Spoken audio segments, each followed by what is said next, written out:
जी दोस्तों, आप देख रहे हैं जी सियालकोटी पिजन लवर। आप सब भाइयों को वेलकम और खुश आमदीद कहते हैं। और दोस्तों ये वीडियो जी स्पेशली ज़ुबैर भाई के लिए, और इस वीडियो में भाइयों को शौक़ करवाया जाएगा नया तरीन सियालकोटी बटेरे कबूतर का। और ये दोस्तों उस्ताद बाबा नूरदीन ब्लड लाइन से प्योर हालत का और 100% रिजल्टेड ज़ुबैर भाई ये घर का बटेरा कबूतर है। ये जनाब भाई क्लोज़अप, ये चेक करें। आउट क्लास से ऊपर के बटेरे कबूतर कौन से होते हैं ज़ुबैर भाई, ये आप स्क्रीन पे देख रहे हैं। ये जनाब इसकी टेल, और ये ज़ुबैर भाई इसका पर मुलाहिज़ा करें। उम्मीद करता हूँ जी आपकी वो जो कहते हैं भूख उतर जाएगी।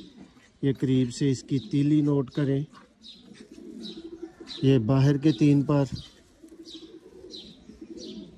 ये होते हैं जी नायाब दोस्तों कबूतर। ना ज़ुबैर भाई दूसरा पर भी आपको दिखाता हूँ खोल के,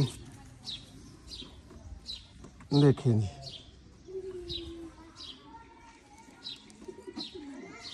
ये पर है जनाब, और ये ज़ुबैर भाई इसका फ्रंट है।